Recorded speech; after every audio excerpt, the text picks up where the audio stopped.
Screen দেখা যাচ্ছে, white screen আসছে। ঠিক আছে, আমরা তাহলে শুরু করি।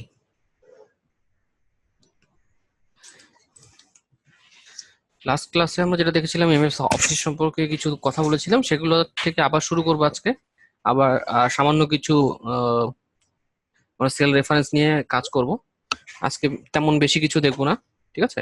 আর হচ্ছে যে এখানে শামীম সকাল ভাই, আপনার ভিডিওটা একটু অফ করে ফেলবেন, কারণ আপনাকে সবকিছু দেখা যাচ্ছে। হ্যাঁ, আপনার ভিডিওটা বন্ধ করে রাখবেন। ভিডিওটা এটা আমি ক্লোজ করে দিচ্ছি, স্টপ ভিডিও। ওকে।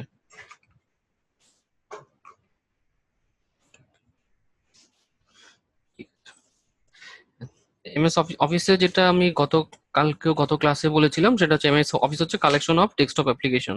আর ডেস্কটপ অ্যাপ্লিকেশনের মধ্যে কি কি থাকে? Excel, Word, PowerPoint, Access, OneNote, Outlook, Project, MS Visio, Publisher, এরকম অনেকগুলো অ্যাপ্লিকেশনের সমন্বয় হচ্ছে যে এমএস অফিস। এমএস অফিসের মধ্যে যেগুলো হচ্ছে সবচেয়ে পপুলার, সেটা হচ্ছে যে এমএস এক্সেল, ওয়ার্ড এবং পাওয়ার পয়েন্ট। এই তিনটা জিনিস সব মানে ম্যাক্সিমাম ক্ষেত্রেই প্রয়োজন হয়।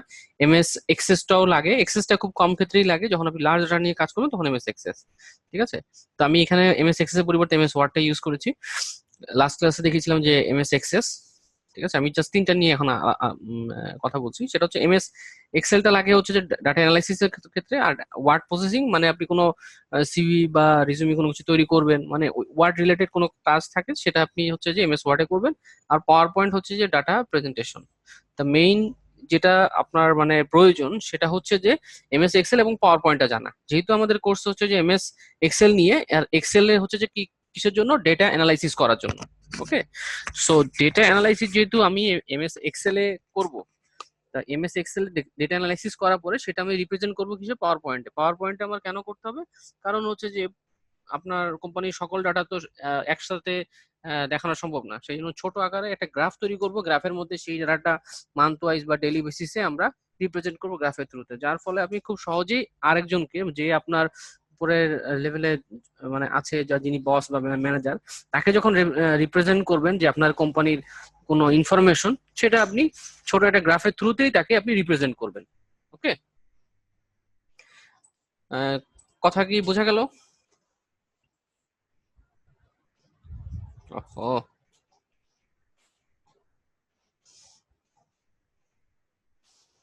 এটা কি বুঝতে পেরেছেন? জি, ওকে। সো আপনি যদি কোনো ডাটা রিপ্রেজেন্ট করতে হয় তাহলে এমএস পাওয়ার পয়েন্টের থ্রুতে রিপ্রেজেন্ট করতে হবে। আর যদি আপনি কোনো ডাটা, আপনি সেই ডাটাটাকে রিপ্রেজেন্ট করার জন্য প্রথম ধাপে হচ্ছে যে এমএস এক্সেল এর সহায়তা নিতে হবে। কারণ এমএস এক্সেল এর সাহায্য ছাড়া আপনি এমএস পাওয়ার পয়েন্টে যে ডাইরেক্টলি কোনো কিছু সহজে করতে পারবেন না, কারণ আপনার ডাটা অ্যানালাইসিস করার জন্য এমএস এক্সেলটা প্রয়োজন। এই জন্য এমএস এক্সেল জানার পরে আপনি যখন পাওয়ার পয়েন্টে এক্সপার্ট হবেন, তখন আপনি একজন মানে আপনি যেমন হচ্ছে অ্যানালিস্ট ভালো হবেন, তেমনি হচ্ছে যে ডাটা রিপ্রেজেন্ট করার দক্ষতা আপনার মধ্যে চলে আসবে। ঠিক আছে, তো আমরা একটা ডাইনামিক একটা ড্যাশবোর্ড দেখি। দেখেন ডাইনামিক ড্যাশবোর্ডে কিভাবে কাজ করছে সেটা। এখানে যখন ইয়ার গুলো সিলেক্ট করে দিচ্ছে, সে অনুযায়ী ডাটা কিন্তু গ্রাফগুলো অটোমেটিক্যালি চেঞ্জ হচ্ছে। যখন লার্জ টু স্মল এখানে সিলেক্ট করে দিচ্ছে, তখন সেটা অটোমেটিক্যালি চেঞ্জ হচ্ছে। এমনকি যখন এটা এখানে আদার্স যে আরো অপশনগুলো সিলেক্ট করলো, সেগুলো কিন্তু অটোমেটিক্যালি চেঞ্জ হচ্ছে। তা এই যে অপশনগুলো, হ্যাঁ, এগুলো যে চেঞ্জ হচ্ছে, এগুলা কিভাবে কাজ করছে? এগুলা কাজ করছে টোটালি হচ্ছে যে ডাইনামিক ড্যাশবোর্ডের থ্রুতে। ঠিক আছে, এই টোটাল জিনিসটা যখন আপনি নিজে নিজে করতে চাবেন, হ্যাঁ, যখন আপনি মানে এই টোটাল কাজটা করতে করতে চাবেন, যে আপনি সবগুলা গ্রাফ, এই যে সবগুলা চার্ট যে চলে আসছে একটার পর একটা, এখানে এটা সিলেক্ট করার পরে এই জিনিসটা এরকম যদি আপনার যদি টোটাল জিনিসটা যদি রেডি থাকে, তাহলে দেখা যাচ্ছে যে আপনি জাস্ট ইয়ারে ক্লিক করলেন, তা সেই ইয়ারের সকল ডাটাগুলা বিভিন্ন গ্রাফে বিভিন্নভাবে চলে আসলো, যার ফলে আপনি একটা চার্ট তৈরি করলেন, মানে একটা একটা জায়গায় জাস্ট ক্যালকুলেশন করলেন গ্রাফও, মানে একটা গ্রাফের থ্রুতে আপনি বিভিন্ন ধরনের অ্যানালাইসিস গুলো দেখাতে পারবেন। ঠিক আছে, যেমন এখানে টোটাল অ্যাসেটের একটা অ্যানালাইসিস দেখাচ্ছে, এখানে সেলস এর অ্যানালাইসিস দেখাচ্ছে।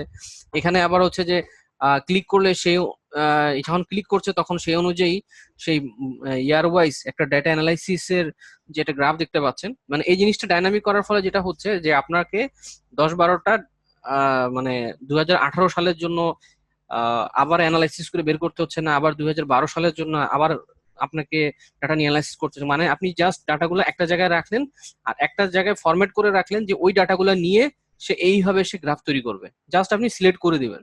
তো এই ফরম্যাটটা রেডি করতে হয়তো আপনার কিছু সময় লাগবে, একদিন জাস্ট মানে একদিন বা কিছুদিন আপনি কষ্ট করে সেই ফরম্যাটটা রেডি করবেন, রেডি করার পরে জাস্ট পরবর্তীতে ক্লিক করবেন, সেই কাজগুলো সেই ডাটাগুলো অটোমেটিক্যালি চলে আসবে। ঠিক আছে, তো আমরা এই জিনিসগুলা এখানে জাস্ট আমরা যেটা দেখছি যে এখানে ক্লিক করছে ডাটাগুলো চেঞ্জ হয়ে যাচ্ছে, গ্রাফগুলো চেঞ্জ হচ্ছে। ঠিক আছে, এই ডাইনামিক কাজগুলো আমরা ফিউচারে করব যখন আমরা আরো অ্যাডভান্স লেভেলে শিখবো। ঠিক আছে, তো আজকে যেহেতু এমএস এক্সেল এর মানে এই ক্লাসটা মানে গতবারে আমরা গত ক্লাসে আমরা দেখেছি, আজকে আর একটু জিনিসটা ভিজুয়ালাইজ করার জন্য আমি একটু অন্যভাবে দেখালাম, যাতে দেখলে একটু বুঝতে পারেন যে আসলে কিভাবে কাজ করে। ওকে, আজকে এক্সেল ভার্সনের সম্পর্কে আবার কিছুটা কথা বলবো। যদি লাস্ট ক্লাসে কিছুটাও কনফিউশন থেকে থাকে সেটা আজকে ক্লিয়ার হয়ে যায় পুরোপুরি। আমি খুব দ্রুত চলে যাব এই পোর্শনটা। এটা হচ্ছে যে এক্সেল এর ভার্সন আমরা 2003 সাথে আদার ভার্সনের সাথে তুলনা করছি। 2003 তে হচ্ছে যে রো কলাম সংখ্যা হচ্ছে যে কম, এবং 2007 এবং হচ্ছে 2016 রো কলাম সংখ্যা অনেক বেশি।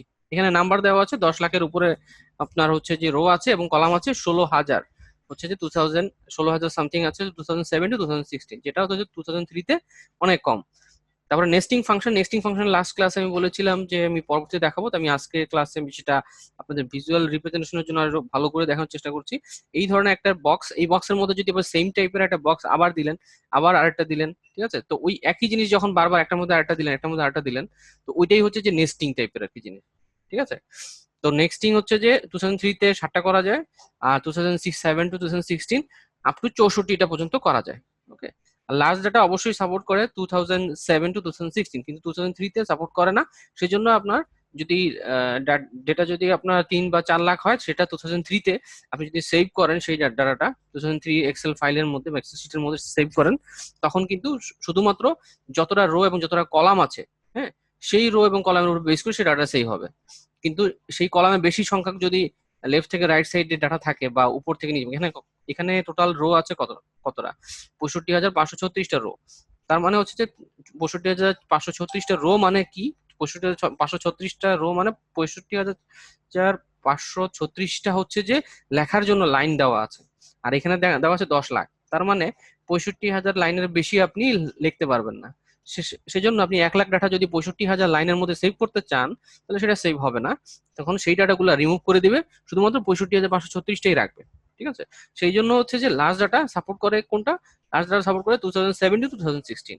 ঠিক আছে, মাঝে মধ্যে এই সমস্যাটা হয়, সেটা আমি গত ক্লাসে বলেছি যে লাস্ট ডাটা আপনি যখন এক্সেল 2003-তে আপনি যখন সেভ করতে যাবেন, মানে অনেকেরই এরকম থাকে যে ব্যাকডেটেড আপনার এক্সেলটা ইউজ করছে, 2003টা ইউজ করছে, এবং 2003টা যখন আপনার ইউজ করবে, তখন যেটা সমস্যা হবে সেই ভার্সনটা সেই ভার্সনে যখন আপনার ওটা সেভ করবে, দেখা যাচ্ছে আপনি কোন একটা অফিসে, গভর্নমেন্ট বা কোনো অফিসে আপনি এক্সেল একটা ফাইল পাঠালেন, কিন্তু সেটা 2003 ভার্সনে আছে তার কাছে, আপনি পাঠালেন হচ্ছে যে 2007 থেকে কোনো ডাটা, কিন্তু সেই ডাটাটা যখন সে নিবে, যদি সেটা আহ, এক মানে 65,536টার চেয়ে একটা রো যদি বেশি হয়, তাহলে সেই ডাটাটা সে ওখানে পাবে না। সে দেখবে যে সে আপনি পাঠিয়েছেন 1 লাখ, সে পাবে হচ্ছে 65,536টা ডাটা। ওকে, তো এই জিনিস এই ইররটা একটু মনে রাখবেন, কারণ এই সমস্যাটা ফেস করতে হতে পারে, যদিও এখন 2007 বা তার আপার ভার্সন গুলো ইউজ করে, কিন্তু এই 2003 এই সমস্যাটা যারা ইউজ করবে তারা এই সমস্যাটা ফেস করবে। ওকে, আর স্পার্ক লাইন নিয়ে গতকালকে বলেছিলাম যে স্পার্ক লাইন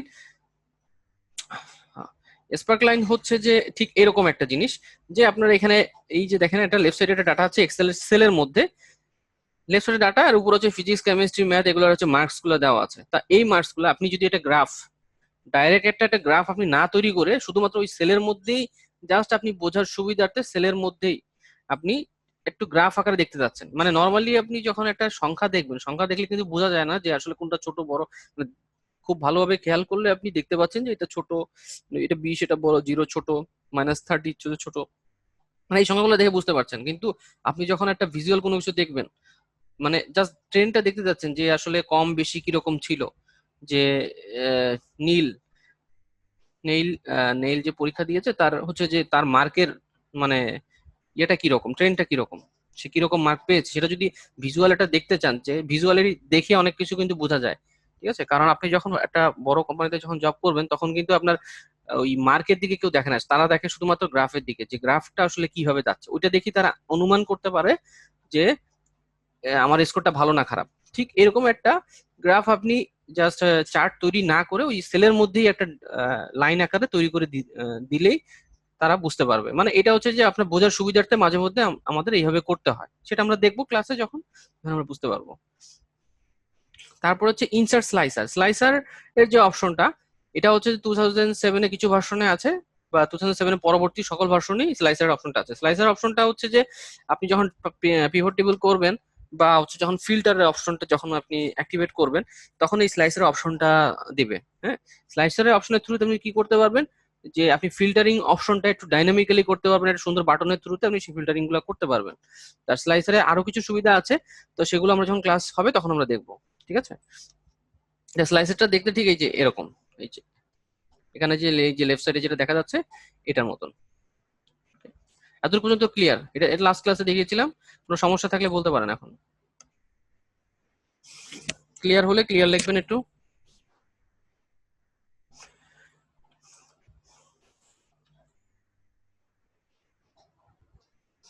ওকে,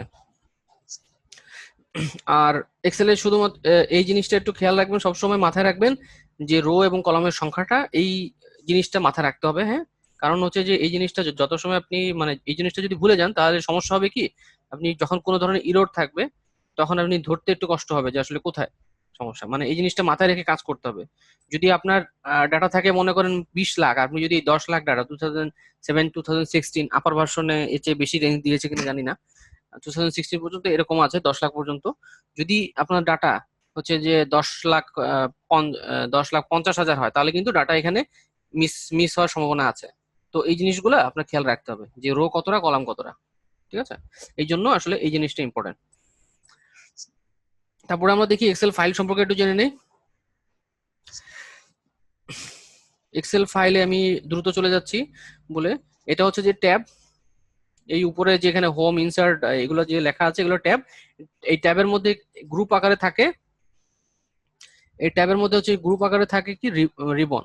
ঠিক আছে, প্রত্যেকটা ট্যাবের যে ইনফরমেশন গুলো ট্যাবের মধ্যে কি কি আছে, হ্যাঁ, এই ট্যাবের মধ্যে যে কি কি আছে সেগুলো এই রিবনের মধ্যে থাকে। আর এই রিবনের মধ্যে যা যা থাকে গ্রুপ আকারে থাকে।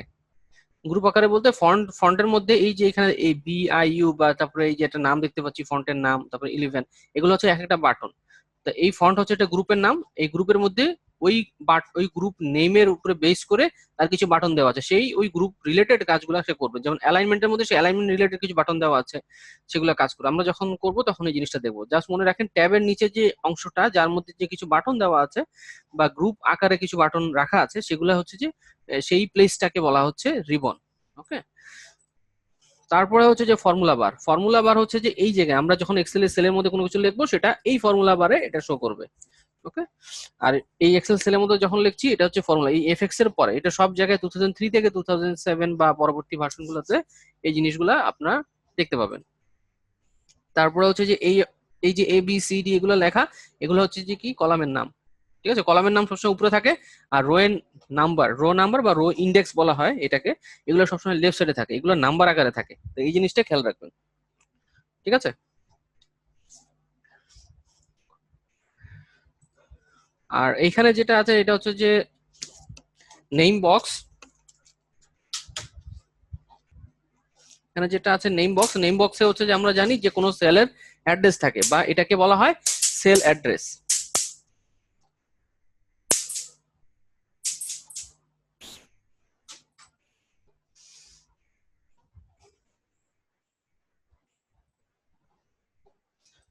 একটু লাইনে থাকবেন।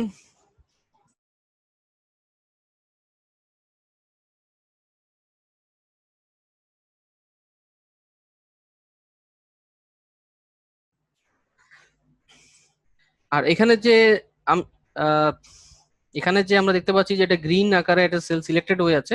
যখন আমরা কোনো সেল সিলেক্ট করি নর্মালি হচ্ছে যে এটা গ্রিন কালারে থাকে নর্মালি বাই ডিফল্ট, বা অন্য কালারও কারো যদি থেকে থাকে তাহলে এরকম দেখবেন যে আমি একটা এক্সেল ফাইলে যাই, এখানে দেখেন যখন সিলেক্ট করছি গ্রিন কালার হচ্ছে। তা এটা হচ্ছে যে যেখানে সিলেক্ট করছি সেটা হচ্ছে যে অ্যাক্টিভ সেল।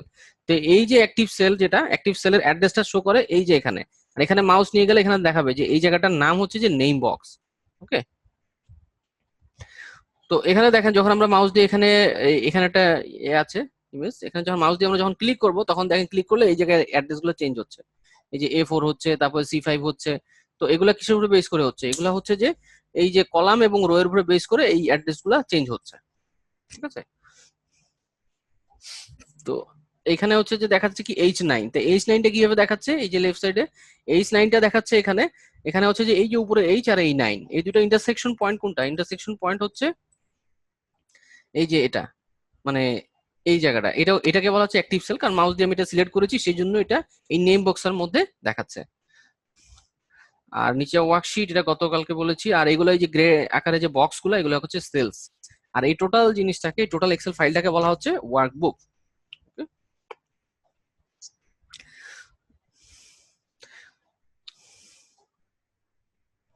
নেক্সট আমরা আজকে দেখবো এক্সেলের কিছু বেসিক আইডিয়া। সেটা হচ্ছে, এটা গত ক্লাসেও আমি বলেছি, আবার বলে দিচ্ছি। এক্সেলের একটা মানে এক্সেলের গত ক্লাসটা জাস্ট রিপিট করছি, যেহেতু অনেকে হয়তোবা জয়েন করতে পারেন নাই, সেই জন্য হচ্ছে যে আমি একটু রিপিট করছি। কারণ প্রথম দিকের ক্লাসগুলো একটু আপনাদের যদি মাথায় ঢুকে যায়, তা লাস্টের যে জিনিসগুলো বুঝতে অনেক ইজি হবে। হ্যাঁ, তো এখানে দেখেন আমি এক্সেলটাকে হচ্ছে যে আমরা এক্সেল এই এক্সেল ফাইলটাকে আমরা একটা বইয়ের সাথে যদি তুলনা করি, আর এক্সেলের যে শিটগুলা বলতে বোঝাচ্ছি যে এই যে এখানে এখানে ক্লিক করলে যে শিট 1, শিট 2, শিট 3, এগুলো হচ্ছে যে এক একটা পেজের সাথে তুলনা করছি। ঠিক আছে, তো এই পেজের মধ্যে হচ্ছে যে আমি যদি একটা পয়েন্টের লোকেশন, মানে এই জায়গার একটা লোকেশন আমি যদি, হ্যাঁ, ইমরান ভাই যদি কিছু বলতে চান বলেন। ইমরান ভাই কিছু বলবেন?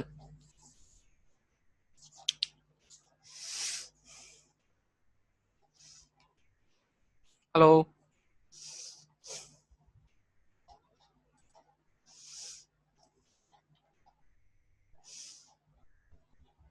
ওকে, হ্যাঁ, এখানে হচ্ছে যে এক্সেলের যে এই যে পেজটা, এটা হচ্ছে আমাদের নর্মালি আমাদের যে নোটবুক থাকে সেখানে যে পেজ থাকে, সেই পেজটা দেখতে এরকম। কিন্তু পেজের একটা নির্দিষ্ট একটা পয়েন্টে যদি আমি এই যে এখানে একটা পয়েন্ট দেখতে পাচ্ছি, এই পয়েন্টে যদি লোকেশন আমি যদি বের করতে চাই, তাহলে কিভাবে বের করবো?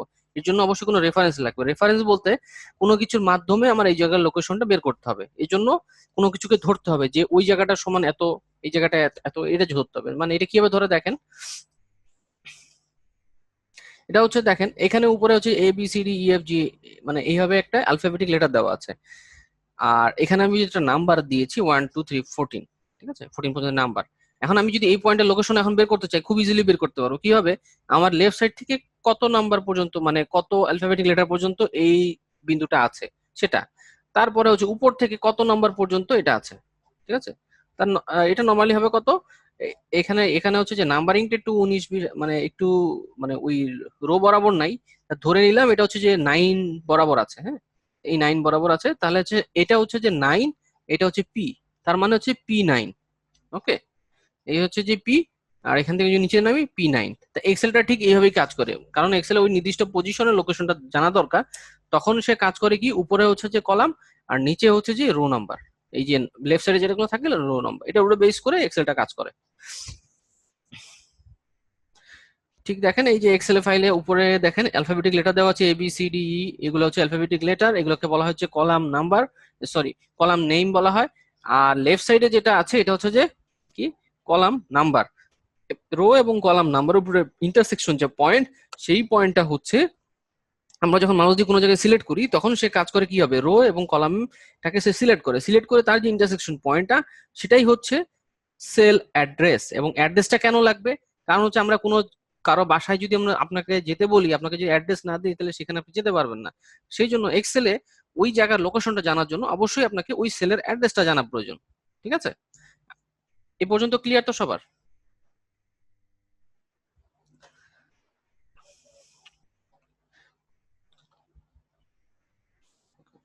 ওকে, ক্লিয়ার।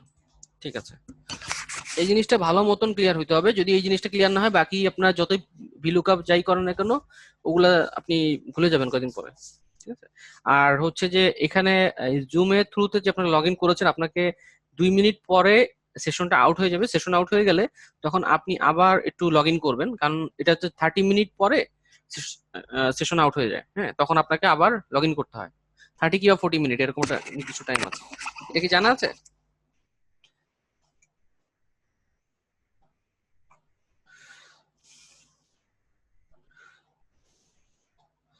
ঠিক আছে, আমাদের হচ্ছে 2 মিনিট, হ্যাঁ 40 মিনিট। 40 মিনিট পরে আবার লগ ইন করবেন ওই সেম লিঙ্কে। ওকে।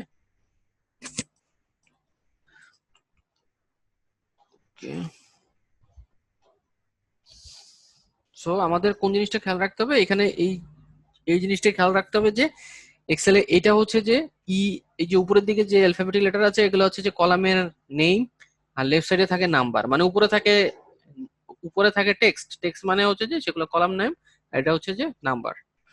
আর এই দুইটা ইন্টারসেকশন পয়েন্ট হচ্ছে যেটা সেলের অ্যাড্রেস, সেলের অ্যাড্রেসটা আসলে এইভাবেই ক্যালকুলেট হয়।